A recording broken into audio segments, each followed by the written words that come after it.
नमस्कार. आता रात्रीचे 12 वाजलेत. आत्ताच पिंपरी पोलीस स्टेशनवरून आलोय. पिंपरी पोलीस स्टेशनवरून मला फोन आला की तुमच्यावर तक्रार आहे, तर तुम्हाला यावं लागतंय. आता तक्रार कोणी केली, काय केली याच्याबद्दल मला आजपर्यंत काहीच कल्पना नव्हती. पिंपरी पोलीस स्टेशनला गेलो. त्यानंतर असं सांगण्यात आलं की तुम्ही एका महिलेची छेड काढली. कधी काढली मला माहीत नाही. ती महिला कोण आहे? मी पोलिसांना NCची प्रत मागितली. त्यांनी माहिती अधिकारात मागा असं सांगितलं, पण त्यांनी मला वाचायला दिली.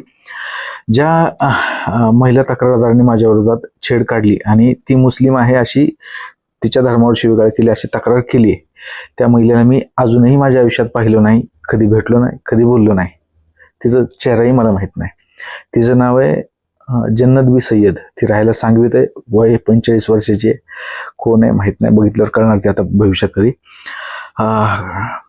पिंपरी चिंचवडचा माजी शहराध्यक्ष डॉक्टर कैलास कदम याने तिला पुढं करून तक्रार दिली आणि त्या तक्रारीत डॉक्टर कैलास कदमने असं लिहायला लावलं की मी डॉक्टर कैलास कदमला हाताने मारहाण केली. स्वतःच हसू होईल असं कोणत्याही प्रकारची तक्रार कैलास कदमने द्यायला लावू नये. आता डॉक्टर कैलास कदमला ह्या शहरात तरी कोणी मारू शकतं का? गुन्हेगारीतलं फार मोठं नाव आहे ते. त्यामुळं असं काही तक्रार द्यायला लावू नये. आणि त्यासोबतच कोणतरी एक 35 वर्षाचा नौशाद शेख असं काहीतरी नाव आहे, त्यालाही मारलं आणि मुसलमानांना आपले शब्द वापरले अशी काहीतरी तक्रार दिलेली आहे.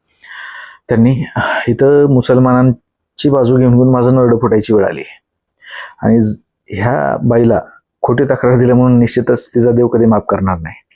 आणि मी सुद्धा लवकरच खोटी तक्रार दिली आणि माझी बदनामी करण्याचा प्रयत्न केला म्हणून देखील उद्या पोलीस स्टेशनला जाणार आहे. म्हणजे केवळ आपल्या भाजपची जागा सुरक्षित व्हावी आणि मी निवडणुकीतून माघार घ्यावी म्हणून हे असले प्रकार केले जात आहेत. पण मी निवडणुकीतून माघार घेणार नाही. जनतेला ठरवू द्या कोणाला निवडून द्यायचंय. ही जनतेची परीक्षा, माझी परीक्षा नाही.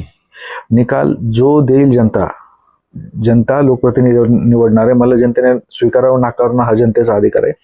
मात्र ह्या लोकशाहीच्या लढाईत असले बैल चाळे भाईने करू नयेत अशी माझी नम्र विनंती आहे. धन्यवाद.